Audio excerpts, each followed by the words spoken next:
Xe traesnos a historia de Capone, un delincuente coñecido por ser moi reincidente, non? Sí, Capone, que non lle gusta que lle chamen Capone, el chamase, dicíame sempre cando estiven con el onte que o chamara polo seu nome, Ángel Antonio, botou 9 anos, primeiro en Teixeiro, pero a maior parte da condena no cárcere de León, botou 9 anos por entrar a roubar nas casas. Sobre todo, quero precisar os anos de 2013 a 2015. Imos analizar agora o perfil delitivo de Capone, non lle gusta que lle chamen, pero como se lle coñece, pero antes imos situar a súa figura, non, Raquel? Pois sí, porque é unha figura bastante chamativa, non? Imos ver se reconstruimos un poquinho o seu perfil, acompañádeme, porque tras preto de 10 anos no cárcere o pasado mes de setembro, o Capone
de intensidade, compañeiros.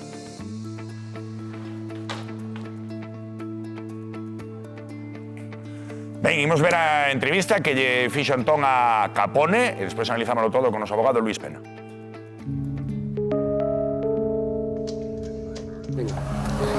Es de la casa del famoso Capone. Esta casa de quen é? É de mi abuela. Me deixaron para pasar aquí mentre non teño onde sentarme Xa. para dormir. Pero aquí non se pode vivir. No, non se pode vivir, solamente durmo. Mira, aquí é onde durmo, bueno, onde paso o rato.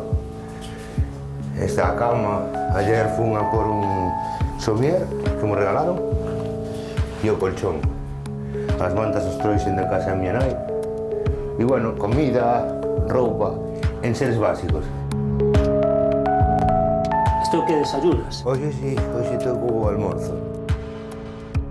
Por que te chaman Capone? Pois de nenos, con 14 anos, recién sacada a licencia de ciclomotor. Foi polo un fillo de un guardia civil de aquí en Mugardos. Eres peor que Capone, eres peor que Capone.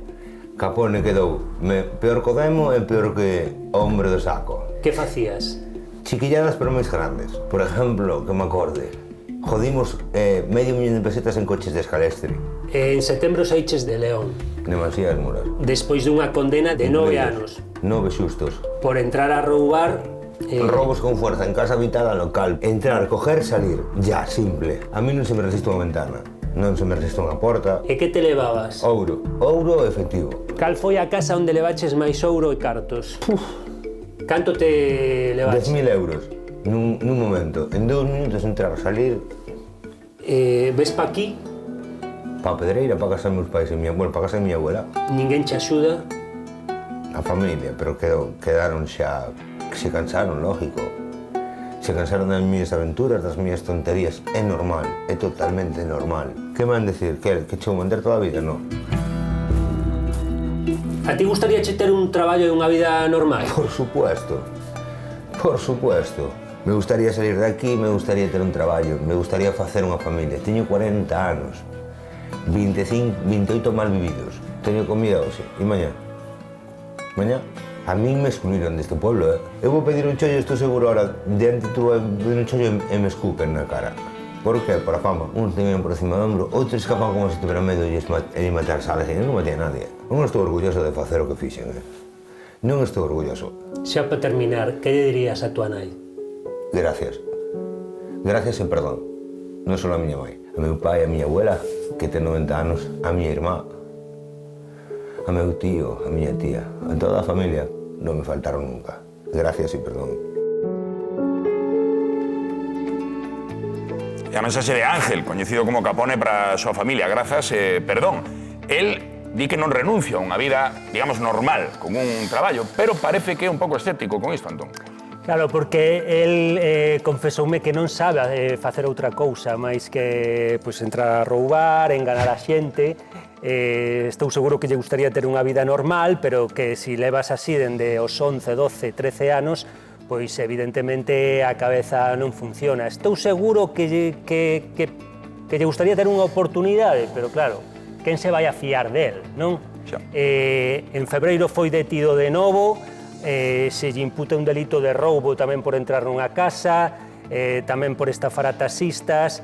Vamos a poñerlle a palabra suposto diante, non? Aínda que está en liberdade con cargos, sobre todo por concederme a entrevista que me concedeu, e a verdade é que é unha historia persoal tremenda. Eu falei canai, a pobre o que tivo que pasar, quería entrevistala, pero non quería participar. Bueno, algo que se tivo en conta como atenuante xa no momento do xuízo en aquel ano 2016 foi o feito de que sufre unha grave adicción que, polo que contaba un pouco pola súa testemunha, é o que tamén o empuxa a este método de supervivencia, digamos.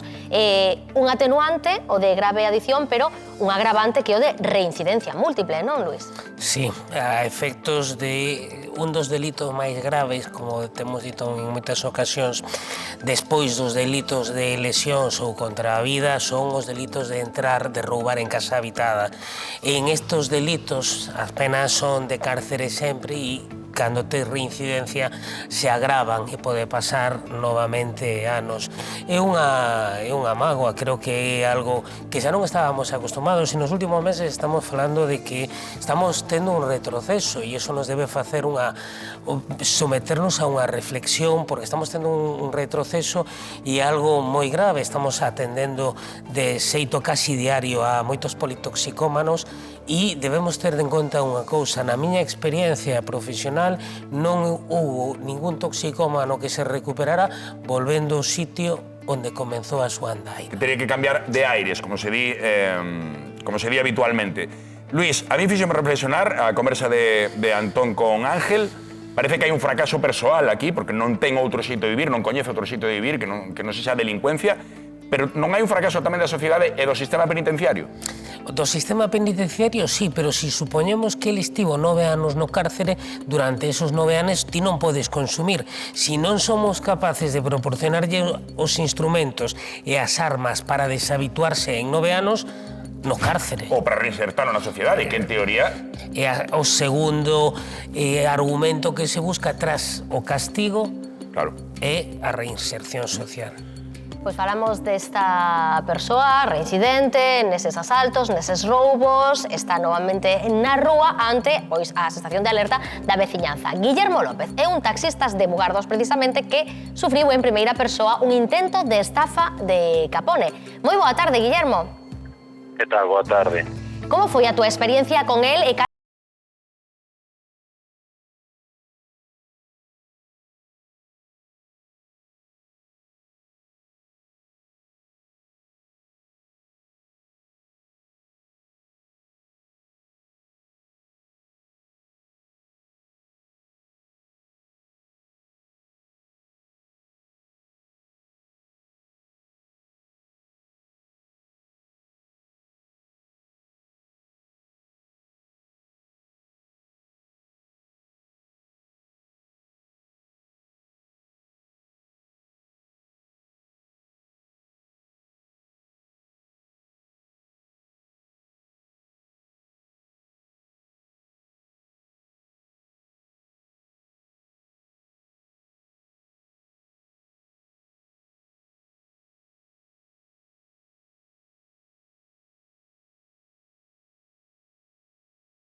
que levou a súa filla donde a súa muller e que a súa muller lle montou un lío moi grande, que estaba moi envenenado, que volcou un coche, e xa empezas, con todos os anos que ten encima, xa empezas a darte conta de que algo falla.